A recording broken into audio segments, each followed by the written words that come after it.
Good evening, ladies and gentlemen. We are Edmonson County's #1 source for local news and information. Tonight's entertainment. EdmonsonVoice.com. I almost forgot how entertaining this could be. With Jamie Carnes and Darren Doyle. We don't need no thinking podcast. And now, here's Jamie and Double D.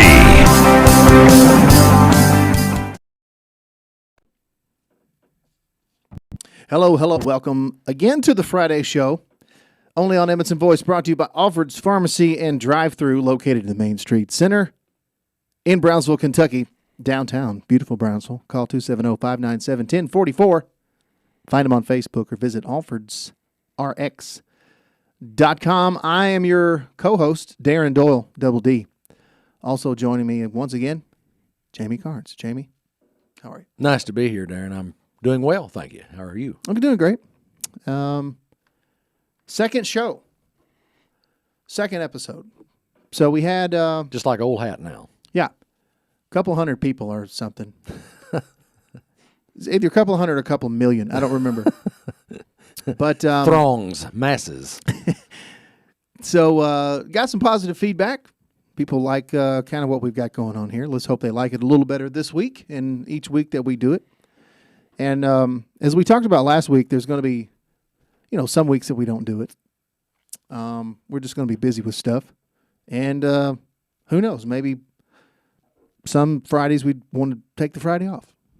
Right. I don't know. But speaking of taking a day off, excuse me, you just took a little trip this week. Yeah. So what all did you get into? Went down to Stone Mountain, Georgia. Nice little getaway down there. And Stone Mountain is obviously a carving in the side of a big granite rock and big granite mountain down in Georgia, and it's the carving consists of Robert E. Lee, Stonewall Jackson, and Jeff Davis, and it's been there since it was started early 20th century, if I'm not mistaken, World War I era, and then finally completed around the late 60s, early 70s. But interesting thing to travel and see. A lot of battlefields in the area. Kennesaw Mountain, went over to that, saw the battlefield and the battleground there, went up to the top of the mountain there and looked down. And you can really get an idea of how Civil War battles were fought, because the high ground was important there, because you could see you had an advantage over the enemy. They had to climb to get to you, and you had advantage of seeing everything out in the distance. So a lot of interesting stuff. Nice. So your history teacher was coming out a little bit. Yeah. I tend to pontificate a bit too much sometimes. And there's your English teacher coming on right there, which both appreciated, by the way. So we talked about this last week. There's as far as news purposes are concerned, it slows down a little bit in the summer, and people are out and about, and they're doing different things, and like you just did, traveling. And I traveled the week before, and there's not as many programs and stuff, and obviously school's out and all that kind of stuff. So the news kind of slows down. So it's nice for me a little bit that I don't have to work 100 hours a day. But there were some headlines this week, some things that we published in the Edmonson Voice that I thought were pretty interesting, and I think it's going to have a pretty large impact on our folks here. The first I had a conversation with, I don't know if you saw this, you may have heard about it, but a young couple, Jake and Madison Wingfield. You talk about a story that these folks have to tell. So, for those of you that don't know, and these are early 20s, mid 20s, age kids. I say kids, they're family. They've got a 2-year-old daughter and one on the way. If she's he or she, I think it's a he that's on the way. Maybe already be here, in fact. But I spoke with Madison on Monday. And you guys need to check this story out. These storms that came through a couple weeks ago, they live in a mobile home in the Big Reedy community. The wind blew this thing over with them inside it, and the thing flipped multiple times, and they lived to tell the tale. And the little baby inside. Now, keep in mind that this lady, was I think at the time, was 34 weeks pregnant. And, I mean, you can make a movie out of this story, their experience that happened here. And so they didn't have insurance. And so they lost pretty much everything that they had in this place, because imagine taking your home, if someone just picked it up and turned it upside down and then continued doing it. Yeah. I mean, And chunked pieces out of it as and we're laughing about it now because they survived, and there's a benefit. It's actually tonight at the Emmons County Community Center, and had an auction and some things. yeah, there's all kinds of stuff: dinner and an auction, silent auction, and a live auction. There's going to be some music, and but Madison shared her story with me, and just crazy stuff. I mean, it's. I told her it was incredible, and it's almost to the point that it does sound like a movie. It sounds unbelievable. You'd be like, oh, that didn't happen. That can't happen. But it did. And, and again, you can read the story. It's on the news page, evanstonvoice.com. That was a rough series of storms. I had a real good friend. It's also in the county, too, that had a tree fall on her house during that, and it just missed. John and Lori Meredith, they just missed Lori. The tree did. And they lost a lot in that storm. Incredible stuff, man. Yeah, it's just amazing what the weather can do, and certainly you want to help everybody that's right. had that kind of trouble, because it might be you the next time. It absolutely could be, and if you so that benefit is tonight out at the community center. Check that out. Stop by, get you something to eat. All the proceeds go to the family. And bid on something and maybe right. take something home. Take something nice home. So a couple of other headlines, and this is really important. It didn't really get a whole lot of feedback from it yet, but our fiscal court just allocated $430,000 to an organization called Preserving Edmondson Pride, or the acronym is PEP. These guys... before I get into that, let me tell you what for. That is for a big facelift on the courthouse and the community center. And this is going to change the look of our whole courthouse area, the downtown area. I know when you say downtown Brownsville, people kind of look at that as a little tongue-in-cheek, but that's our downtown. That's downtown, That's what we have on there. The square. There's no traffic lights, of course, but right. Hey, that's downtown. But PEP... they have been working for the last 4 years to try to figure out how to either make it happen, raise funds. They spent their own money to get drawings put together about, that depicted what their vision would be for a facelift on the courthouse and the community center.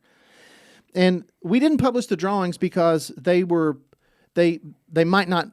What they want to do might not be that exactly, but it was just kind of to give everybody an idea of what the idea was. And it's beautiful. A wraparound porch on the community center, the front. So imagine where the community center faces the Bank of Evanston County. Okay. So a wraparound porch that basically goes almost out to the road, and it turns and goes down to the corner towards the courthouse. And it encloses all of that. The little annex walkway between the courthouse and the community center. The porch continues there. All the way to the front of the courthouse, new steps, and a covered porch over the courthouse with columns. So the wraparound porch, it'll all be open and porch, yes. like a porch? Yes, okay. Just like a porch. And one of the things that PEP discussed, they wanted to kind of reiterate is there's kind of a theme going with what they're doing and what Mammoth Cave and some of those folks have going. That Mammoth Cave is that Edmondson County is the back porch of Mammoth Cave.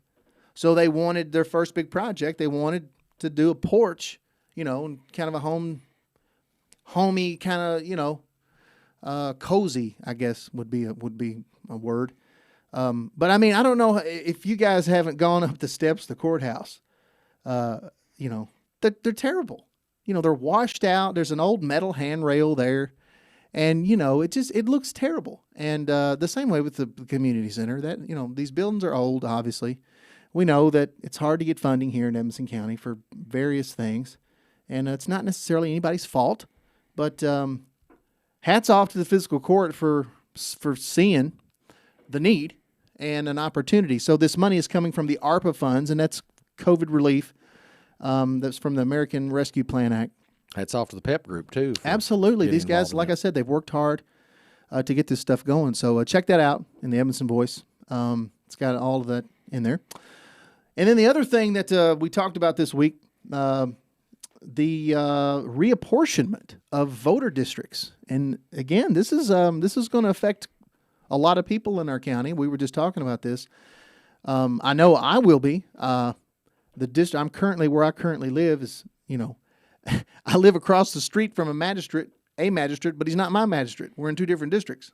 Yeah. So, well, it's just I live less than 5 minutes away from a polling place, but that's not my polling place. Right. You have to go somewhere I else. have to go to Rocky Hill. And there's a lot of examples just like what you said. Right. Now, most of this stuff is not up to our county. The law requires after every census, every 10 years, they have to make these changes, and it's all based on population. So there's been a lot of growth in the southern part of the county over the past couple of years. And so it's so every district is represented properly. You can't have too many people in one district and not enough people in another district. So it has to be shifted around, every once in a while, every 10 years, exactly. So there's a proposal that will be presented before fiscal court at the next meeting, and they will decide whether this proposal here is going to be accepted. And personally, I think it will be. If they don't, then they have to come up with something different, and that's a real pain in the butt to do. And the proper folks have been in charge of kind of putting these proposals together. So it's likely that I will be voting for not only a different magistrate, I'll probably be voting in a different place. And I don't have any problem with that. I mean, I get it. So if you want to complain about that, it's the law. The law requires the counties to do that. It's not local people saying, you know what, we don't want you voting here. We want you to vote 20 miles down the road. It doesn't necessarily work that way. So. And I can see where some people would think it's an inconvenience. If it becomes an inconvenience to anybody, some won't go vote. Yeah, you're right. That's the problem. And I personally, if I can get there, I'm going to vote. Sure. Wherever they tell me I've got to vote, that's where I'll try to go and take care of it. I'll either try to vote early if they allow that, or go on the polling day.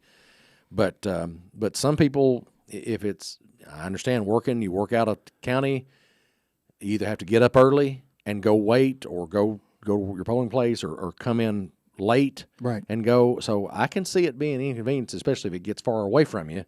Right. But that's hopefully they keep early voting, and they will, and we can do that without problems and without any kind of security issues here. Right.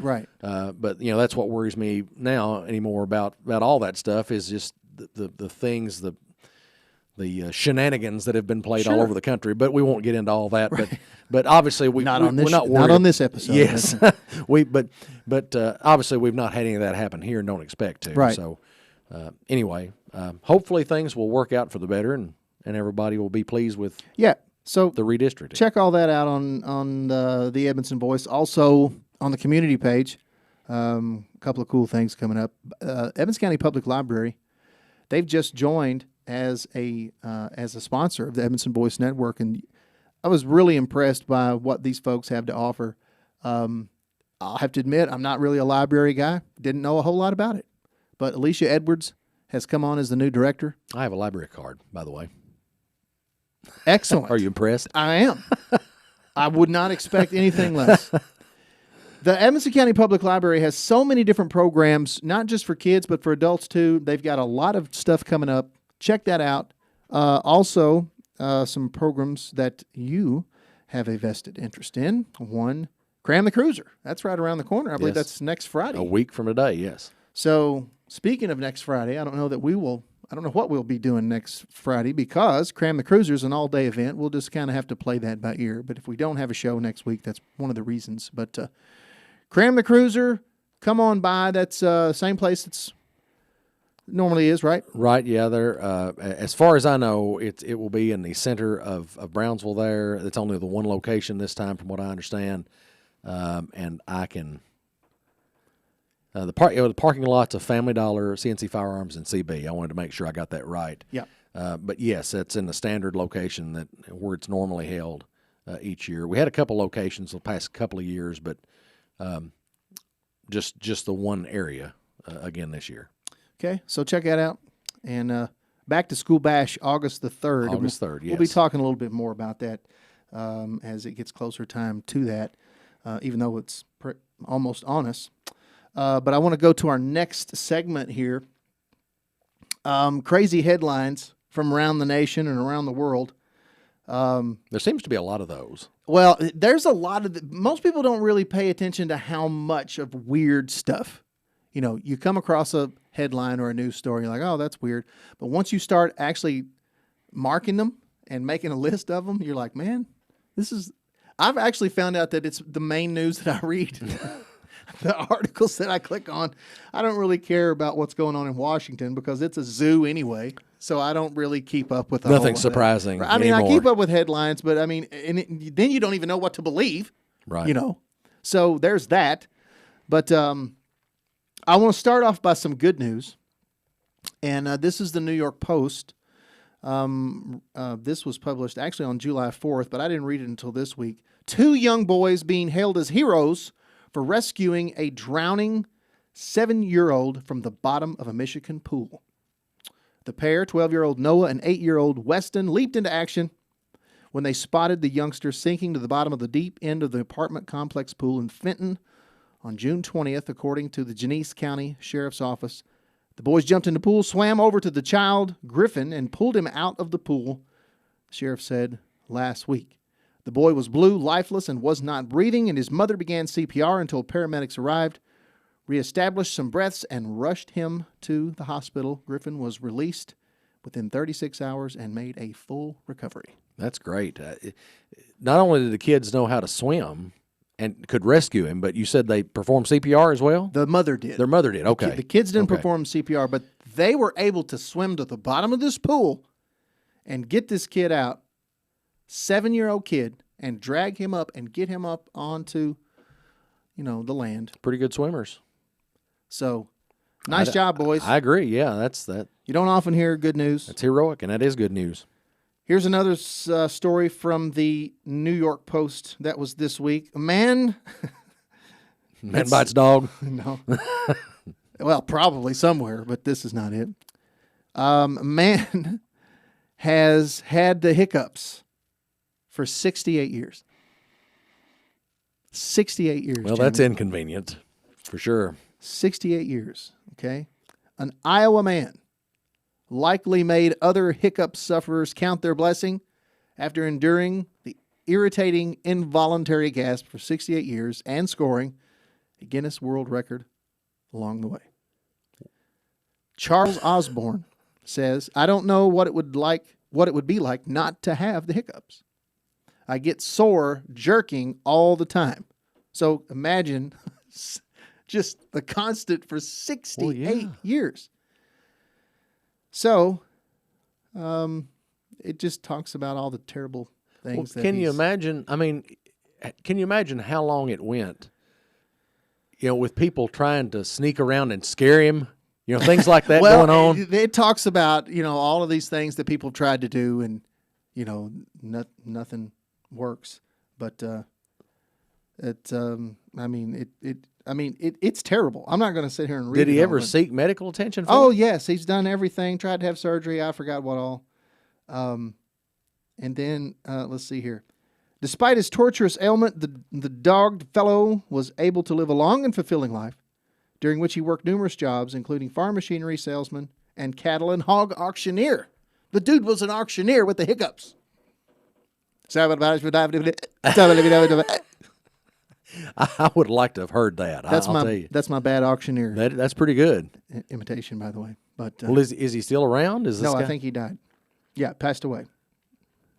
But Well, that's a shame he wasn't able to get rid of the hiccups. it said Charles, he was married twice, courting his second wife between gasps, and fathered 8 children.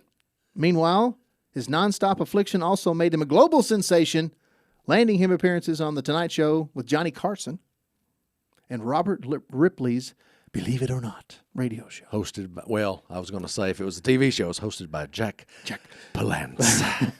Charles Osborne has not only survived, he has thrived. Sioux City Journal writer Bob Davis wrote in 1984. Then in 1990, his hiccups inexplicably stopped nearly 70 years after they began. The old timer, oh, well, this is not even, I don't even know why. This isn't something that, I didn't even realize this was. So it ended? The old timer passed away in 1991. So I'm not really, I missed So that he had part. a year that was A year. hiccup free. His last year of his life, he went out hiccup free. That's good at least. He's But on obviously- Carson. I mean, that's pretty good. I bet you could find that on YouTube. Crazy. So here's something stupid. In case you were looking for something stupid, Jamie. TikTok is stupid. Okay. To all my former students out there, you'll remember we had a segment in my classes where I would begin each day saying, "Don't be stupid." So go ahead, Darren. Don't be stupid. Good advice. So TikTok, for you folks that are on TikTok, congratulations. China knows everything about you now. They have all your passwords and they have all your banking information. So if that's what you want, that's cool. I'm not on TikTok. But these TikTok trends, there are a number of TikTok trends that are, you remember the Tide Pod thing where people Yes. were, okay. So it's that same level of intelligence. Dangerous TikTok trends claim 4 lives in 6 months in Alabama, according to officials. Now, obviously, this part's not What are they funny. doing now? Eating fire ants? No. It's where you jump off a boat when it's going full speed on the water. Way down yonder on the Chattahoochee. At least 4 people, including a father, have died in recent months for giving in to a new and deadly TikTok trend, Alabama authorities say. And this is also from the New York Post. New York Post, I don't know where they find this weird stuff, but They obviously go out and seek it. so the thrill seekers jumped or flip off their backs of the speeding boats only to break their necks and drown. The last 6 months, we've had 4 drownings that were easily avoidable. They were doing a TikTok challenge. It's where you get in a boat going at a high rate of speed. You jump off the side of the boat. You don't dive. You're jumping off feet first, and you kind of lean into the water. This official told a TV station. It's just like jumping on concrete. If you just Yeah, if you hit that the surface TikTok hard enough. challenge, though. So I'm taking it they're not doing this out of Uncle Jimmy's John boat No. with the 90 horse Evinrude. They probably got something, a bass boat that moves pretty good or something, a ski boat or something. Yeah, they're like ski boats. Is the Okay. pictures, and they have some screenshots from some of these TikTokers. I guess here. you wouldn't even have a 90 horse Evinrude on Uncle Jimmy's John boat. Well, no, not a 90 horse. Maybe a but trolling motor. anyway, officials are encouraging young people and adults alike. Don't do this. So, Jamie, if you want to take part in the latest TikTok challenge, I would strongly advise that you don't do it. Well, it'd be my luck that when I tried that, the TikTok would capture my impalement on a submerged log the time I bailed out of that boat. Well, of course. I mean, there's just so many stupid things. I'd come up with 3 snapping turtles on my feet. A minimum of 3 snapping Yes. turtles. Yeah. So, one more. I got one more here from the New York Post. Again, the New York Post is great about finding weird stuff. I'm not going to read all this. I just want to just kind of tell you a little bit of what it's about. The headline states, I arrived at prom in a coffin. I've never wanted to fit in. Well, I would say that would be a good And step so towards this is that. a British teenager has gone viral after she arrived at her school's prom in a coffin carried by both her brother and father before coming back to life on the red carpet. This is not by chance a prep school for morticians, is it? No, this is. I was hoping. This is just something stupid, and there's this whole thing. Was she dressed like a vampire? Yes. She dressed like a vampire. Her dad and her brother created a coffin. They wanted a hearse, but there was no hearse available in their town. I mean, I don't know. I hope at least the Undertaker, Kane, and Paul Bearer showed up for this. Doesn't say. But anyway, so I don't know, man. And it claims that all of her classmates thought it was great, and we're just so proud. And she expressed herself, and her true self was. Well, it got national attention, and we're talking about it. Here we are. I guess. Of course, I just want everybody to know that we're laughing at this person. This is ridiculous. But, so here's one. Do what you got to do, I guess. From the Washington Post. People are paying to break printers with sledgehammers in smash rooms. I have actually heard of that. I've heard of that. Let me tell you something. I haven't paid to do it, but I had a HP printer in this studio that failed me for the last time. It's the last chance you was going to give it to failure. And I really don't understand the connectivity of printers and laptops. Of course, we're dealing with $1 trillion worth of crap here to plug up and connect to each other. It's the story of my life here. And obviously we've had many frustrations in the ballgame circuit of getting, technology. Yes. It's great when it works, but when it doesn't, it's the worst thing in the world. But I did have an HP printer that failed to print a document, and I just snapped. And I unplugged it from the wall. I took it out to the garage. I took a softball bat. And there's nothing soft about softball bats. Nope. And it was an older bat, and I smashed it to pieces. And it brought me a lot of enjoyment. I didn't have to say anything. I didn't have to scream, curse, none of that.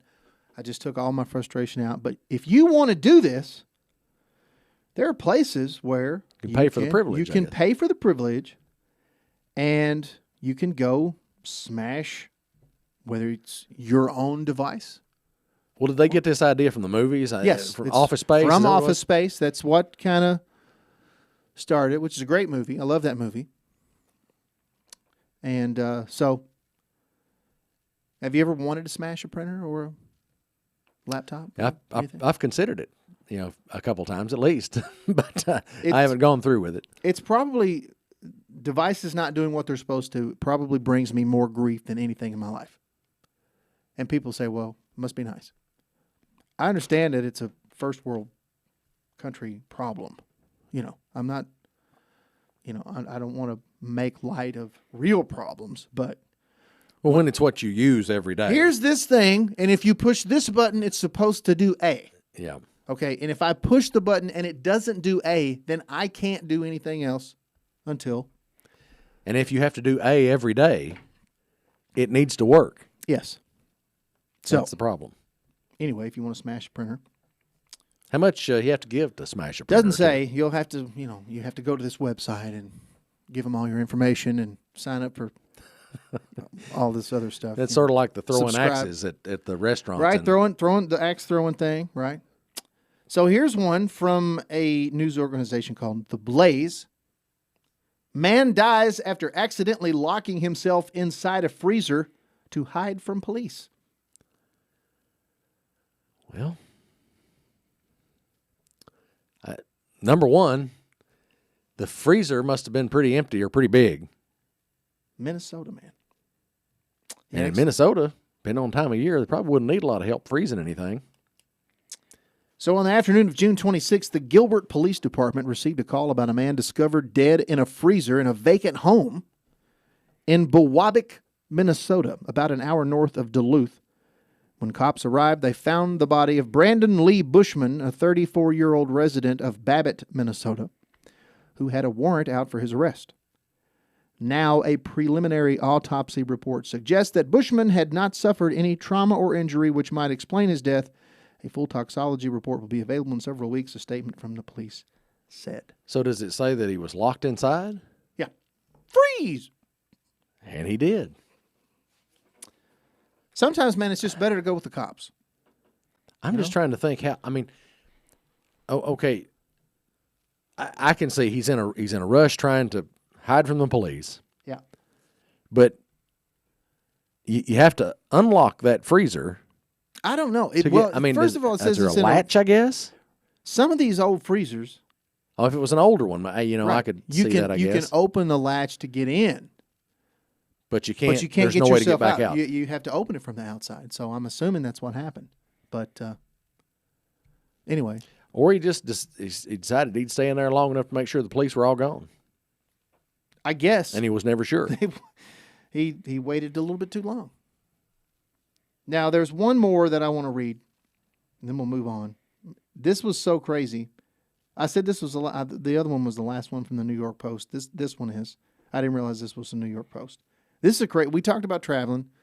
Last week we talked about some of the crazy stuff that happens at airports.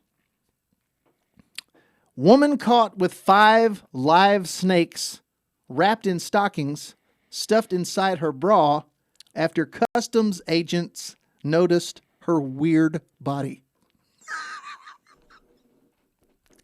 Can't imagine what they've noticed about that, Darren. A woman was stopped at a Chinese border crossing point last month when customs agents noticed her, quote, weird, unquote, body shape. Did you said Chinese border crossing? Chinese border crossing. She was going into China Apparently. Or coming out? Apparently going in. Okay. And found 5 live corn snakes stuffed inside her bra.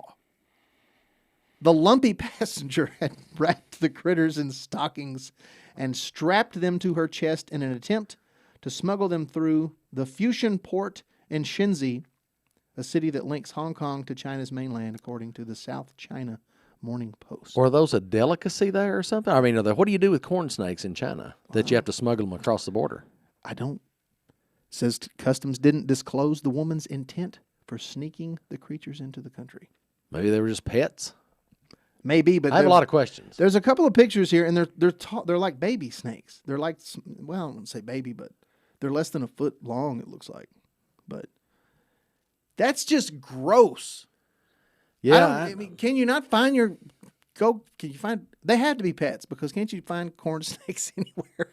Well, I've heard of corn snakes before. Cornsnakes.com, man. I don't know. But, I mean, I think we have corn snakes here in this country, don't we? as far as I know. I mean, I've heard of corn snakes before.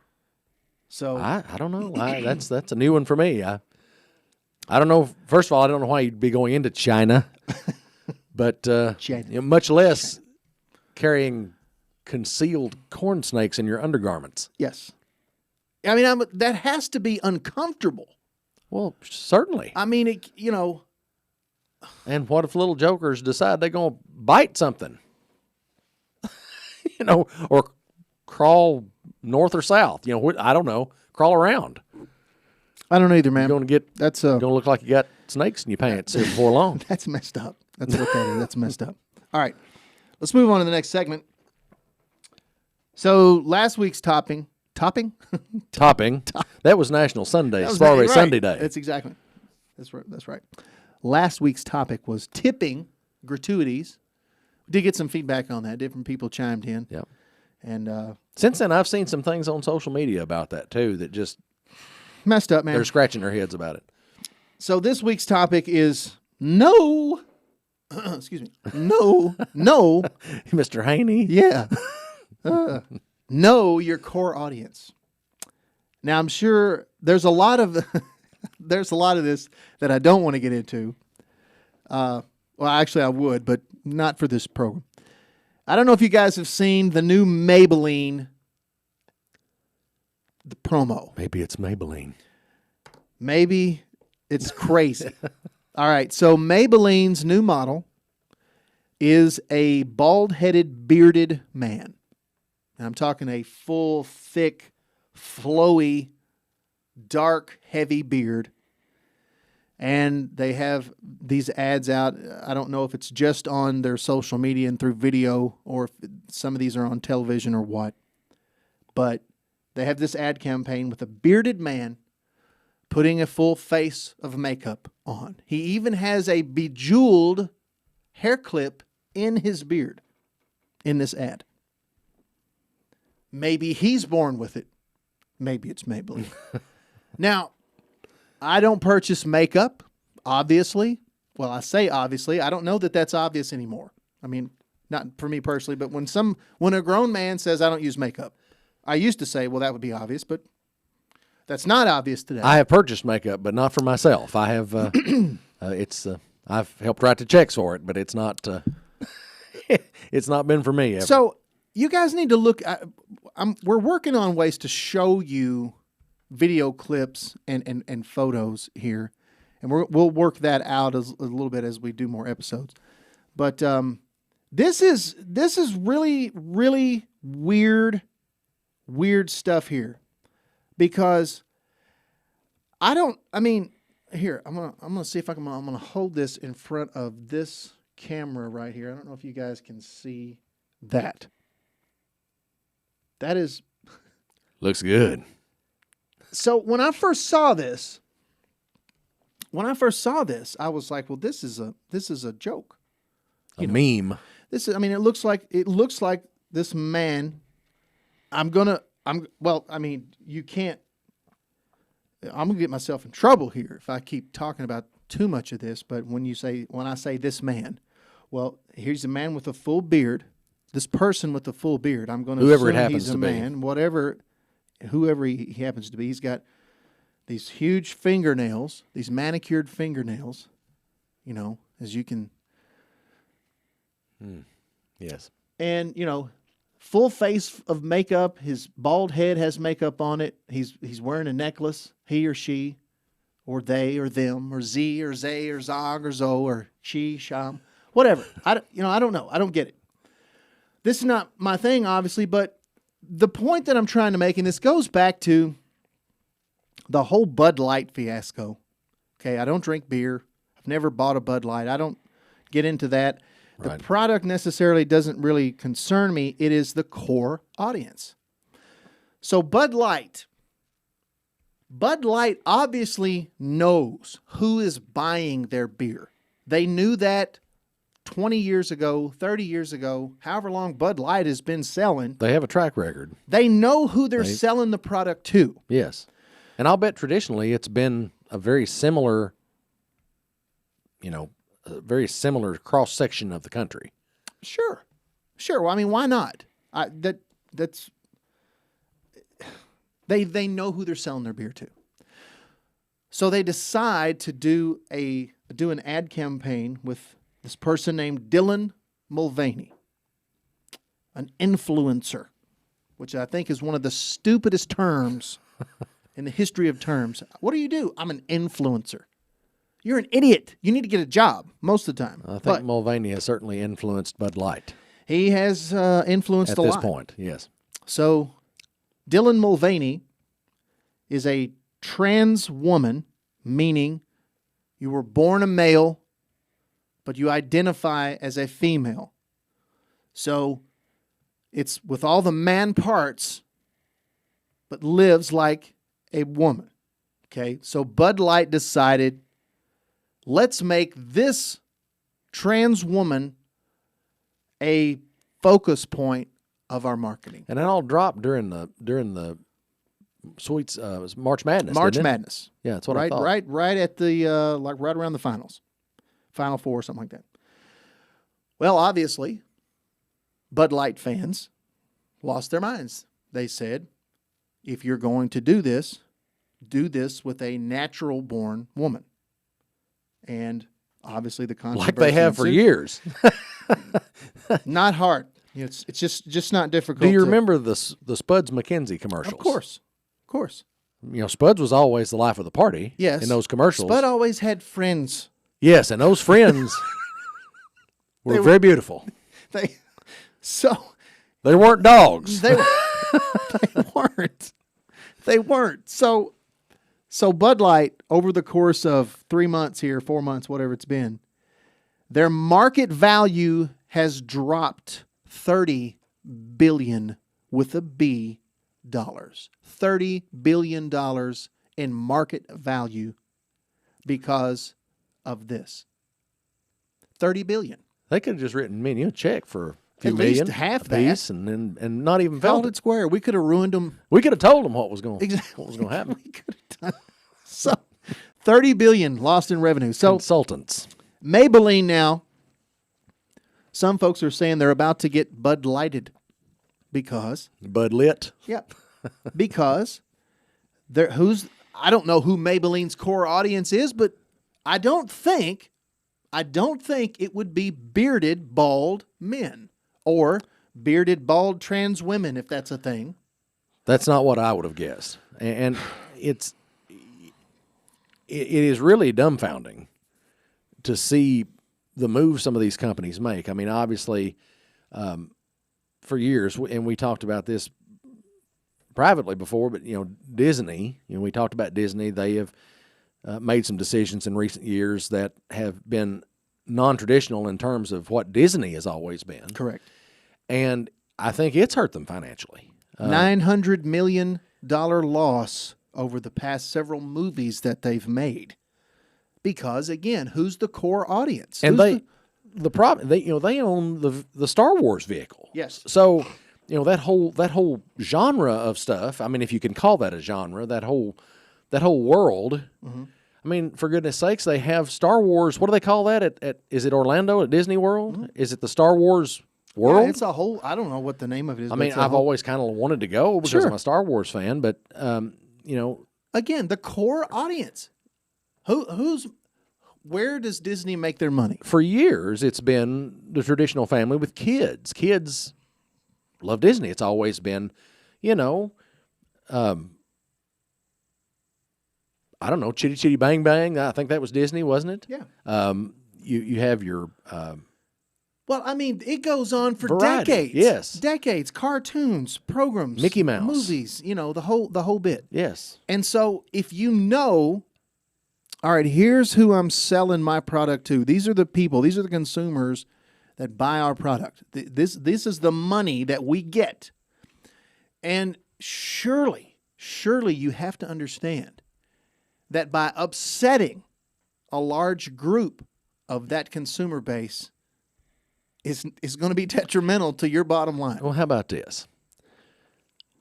Let's say Disney CEO. I would think it would be in my best interest and the company's best interest to say, I want everybody in my park and watching my movies. I don't care about their religion. Right. I don't care about their color. I don't care about their lifestyle situation. I don't care about any of that. The only thing I care about is if they're willing to pay me some money to come see, or pay my company some money to come see our movies and buy our stuff, our swag, our merchandise. That's right. And to come to the theme parks. I don't really care about any of the rest of that stuff. Why does any of the rest of it even matter? It shouldn't. If you're interested in making money and being a successful company, why wouldn't you cater to everyone? Not try to single a group out here or I don't know. It just doesn't make sense. It's just like, well, the music industry too. You have favorite artists that you've listened to for years and years and years, and I have a lot of favorites. I'm a huge music fan, and I found that the more I hear, I don't even like to listen to musicians talk about things other than their music anymore because they'll start getting political, and I'm afraid if I disagree with what they say politically, which sometimes is the case more often than not now, then I'm not going to want to hear their music anymore. And some of that music I love, and I'm just not going to see it the same way or hear it the same way, I guess. It's the same way with movie stars and, any form of entertainment. If I'm a live artist, a recording artist who is, who's been on the cover of the Rolling Stone, I'm going to do my best to get everybody to my shows and to buy my music, to download it, to stream it.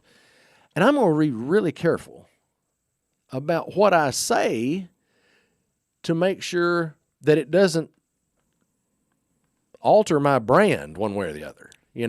I don't want to. I want to sell Jamie Carnes, the musician. So I'm not going to make Democrat Jamie Carnes fans mad by something I say. I'm going to try not to make any of them mad. I'm going to try to make Republican Jamie Carnes fans mad. Exactly. I'm going to try to make because that shouldn't have anything Catholic to do with it. Jamie Carnes fans Doesn't have mad. anything to do with Doesn't have anything to do with it. They're all Jamie Carnes fans, and I love them. I love them all. Jamie, you have fans everywhere.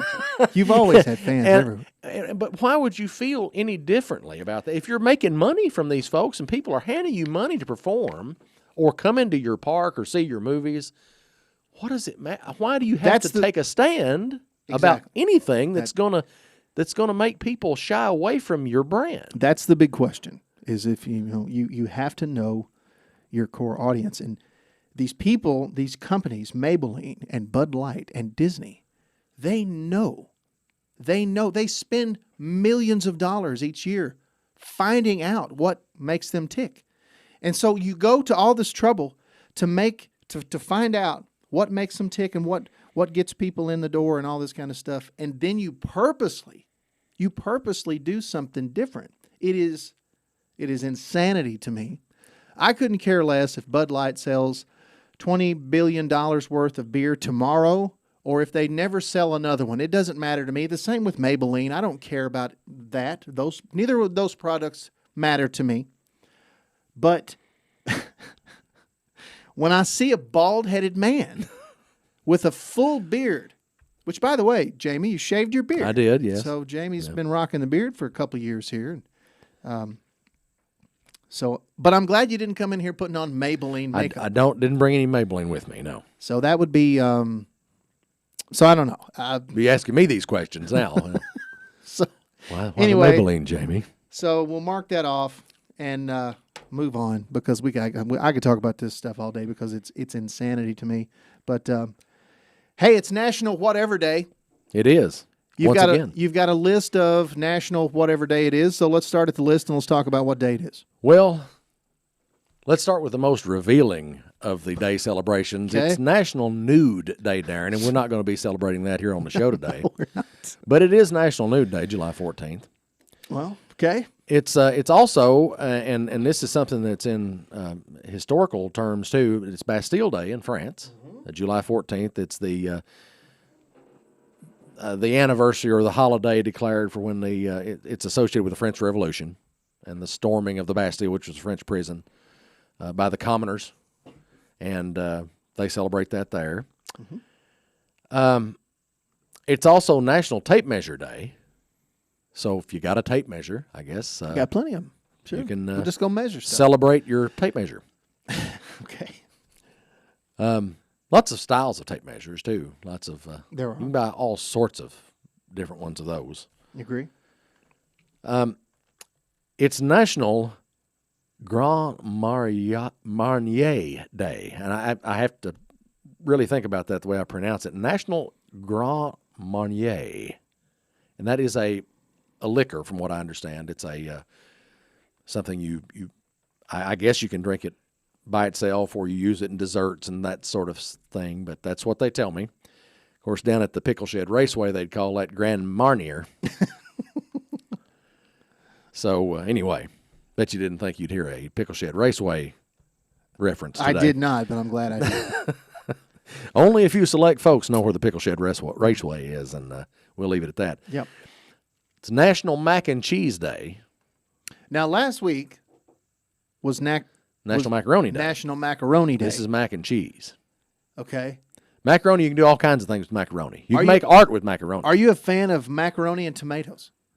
I don't care anything for macaroni and tomatoes. I'm just not a big tomato fan. I like them fried green, and I can eat them in salads. I'm not opposed to that, but something about their texture I just never have been a big fan of. But now mac and cheese I'm all right with. Yeah, I can go for some mac and cheese. You remember the mac and cheese they used to make in the high school kitchen? Absolutely. You used to have a kind of crust over it. Oh, yeah, man. And your grandmother used to work in one of those school absolutely kitchens. did. She makes it the same way at home. And that's some good mac and cheese.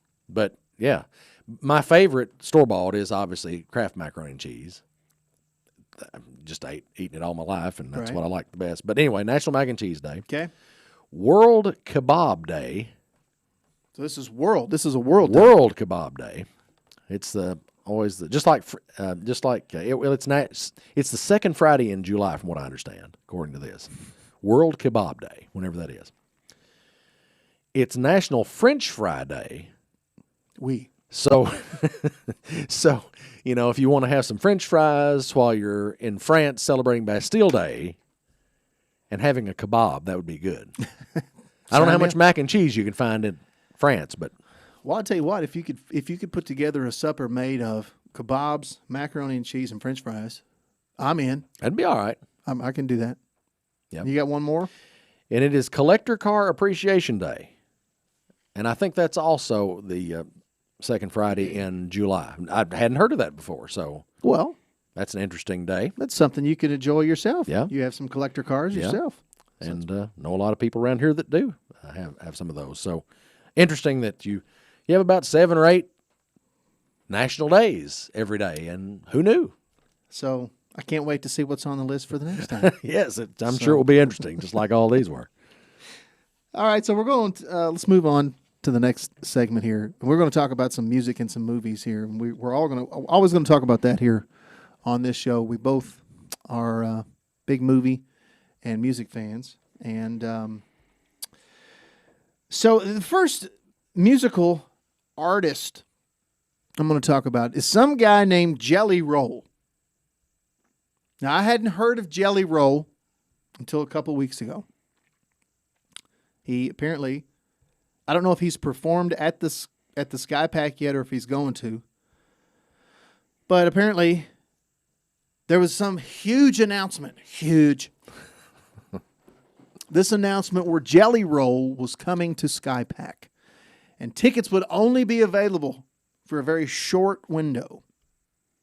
And so I got a press release told about this, and I'm like, okay, I don't understand why this is news because I've never heard of this person before. I've got a pretty extensive musical background. I thought, well, even though I may not like his music or their music or its music, Jelly Roll, I didn't know what this was. I assumed it was a rapper. I like jelly rolls. I like Jelly Rolls myself. So I'm like, well, who is Jelly Roll? And then I see a picture of this individual, and I just thought it was hilarious. This large, huge man with a mullet with tattoos on his face, and they're telling me he's a country artist. And I'm like, well, I've never heard him, but so far he hasn't sold me on his appearance. Are we? I'm wondering. Are we talking in country in the vein of Haggard and Jones? No, I'm afraid not. Hank Jr. No, this would be along the country lines of. Well, I don't even know because that's not my thing. I don't know, and I'd be afraid to say. But so I asked my kids, "Hey, do you guys know who Jelly Roll is?" They didn't. They didn't know. And then one of them said, well, now, wait a second. Yeah, maybe I have heard of this guy. And they pull something up on their phone and they play this sound. So one of them had his music on their phone. They just found it. Yeah, Okay. they just found it. They just looked it up. And so they're playing this racket. And I'm like, surely this can't, people are not going crazy over this guy, We're sounding like our dads. I've turned into my dad. Well, So anyway, then I found out somebody that I know. This conversation happened. It's like, did you hear about Jelly Roll coming to Sky Pack? They're going to see him, and they're like, what? And so somebody you thought you knew. Yeah, so we're like, okay, so all right. So again. I'm not really getting it. I'm not really feeling it. I mean, obviously there's all kinds of music that I don't like that people do. I'm not going to say that my music is the only music that is good, but it is. Yeah. We talk about 80s and 90s music all the time, and even 60s and 70s and on. I mean, they just don't make music like they used to, and we could do a whole show on that. Yeah. But Jelly Roll, is he? I mean, his genre is country. Yes. Well, so apparently, is it? It's rap. It's country rap, which to me is... I just thought those were two. It's like a man bun. They're two things that don't go together. Yes. You either like country or you like rap. Yeah, I never would have thought about the merging of the two. It's an oxymoron. And I've heard some of those artists who, or at least I've seen videos where they're out there stomping around in the mud with their big trucks and things and rapping. And so I guess that's morphing into country now. I don't know. I don't know how that works, but Well, I want it to stop. yes. I want it to stop. I mean, I thought, I started listening to a lot of country in the 90s because rock and roll went a way that I wasn't wanting it to go. I'd lived through the 80s. I loved 80s music. But when rock and roll changed into what you guys were listening to growing up, it kind of left me in a place that I really couldn't latch on to anything. A few of the bands I liked okay, but it just didn't speak to me like the 80s. And of course, it's part of being a kid and growing up and listening to it. But, that's right. So I caught on to some country stuff in the 90s, and of course that's when Garth Brooks was big, Brooks and Dunn, Clint Black, Alan Jackson. Let me those tell you, guys. Jelly Roll has nothing to do with any of that. You can't compare him to any of those folks, huh? Now, and I don't mean to say that he's not talented. I'm sure. None of those guys rapped that I just mentioned, as far as I know. I did listen to rap in the 90s and 80s. Did it sound like Jelly Roll? No. They were rap artists, and they were in the genre of rap. Run DMC, the Beastie Boys. I remember you thought enough of one or two rap tunes that you covered them on an album that you did with this little group called the Dryland Fish. We did. We did not, but we did them in a country rock style. We didn't rap the songs. Right. See? But anyway, so again, you hit it on the head, Jamie, when you talked about we're turning into our dads, because we are. I can still hear my dad saying, I can't understand a word they're saying. I'd have something turned up down there, and who knows what I was listening to, Well, speaking of not understanding what they're saying, let's get into some lyrics. This was a segment that we had last week that people really seem to enjoy. It's called Dramatic Lyric Reading with Jamie Carnes. I haven't heard specific comments about this, but we're going to do it. I guess if it makes people mad, we're just going to still do it. Well, let's get into this, Jamie. You've got a song prepared for us that you're going to do a dramatic lyric reading, and just share it with us if you don't mind. I will. Thank you, Darren.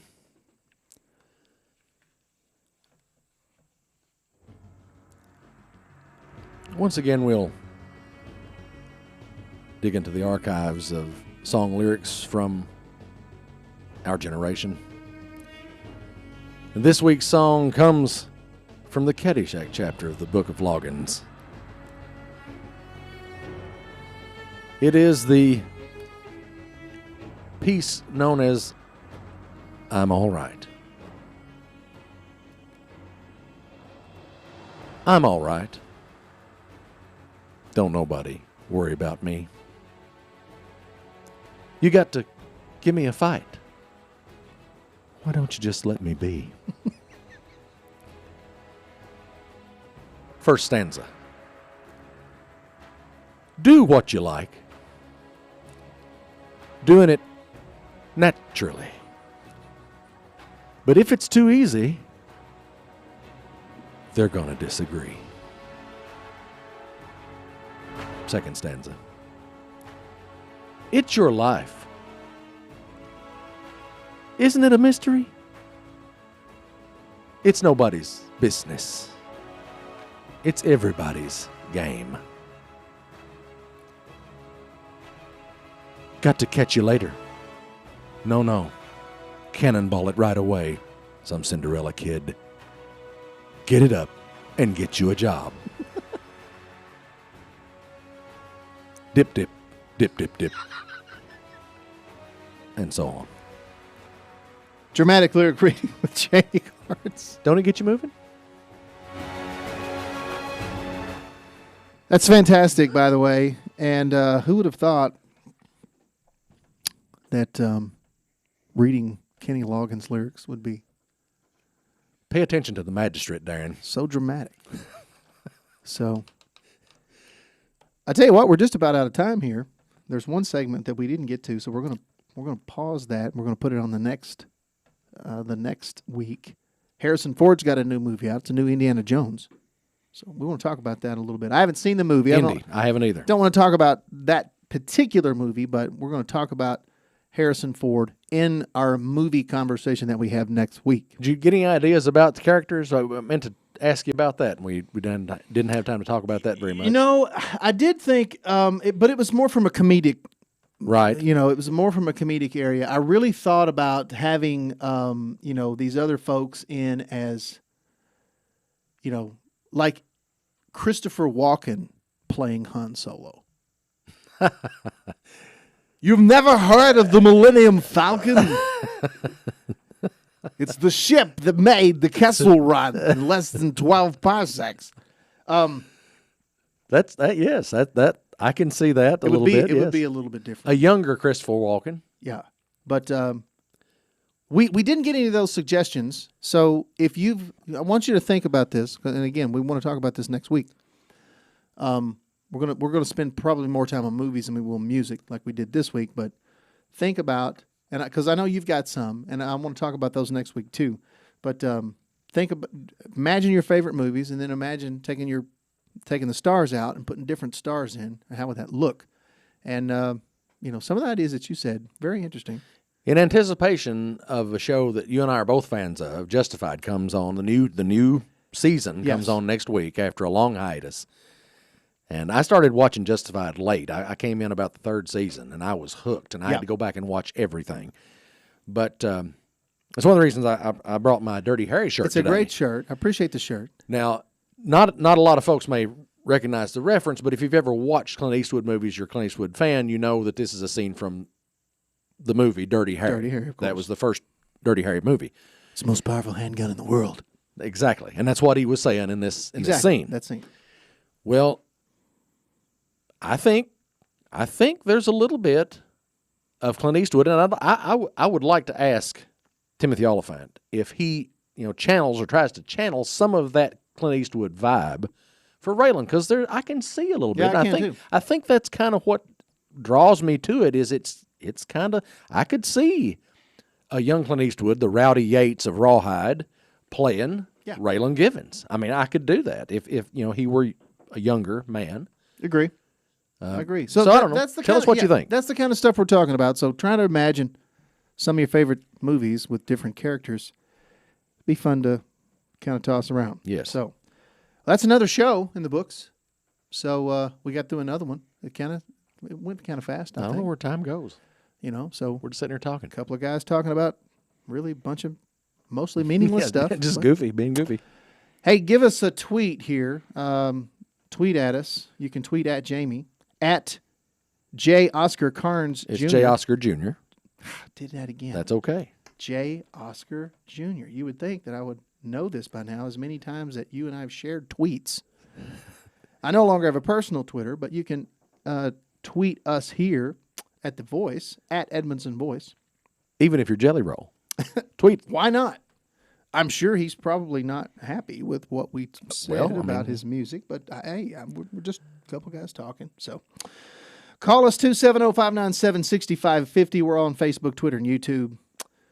And, of course, EdmondsonVoice.com. Edmonson County's #1 source for local news and info. Thanks again, Jamie. Thank you, Darren. And we'll see how it goes for the next episode, but hopefully we'll be here sooner rather than later. Thanks for everybody watching also. See you guys later. See you.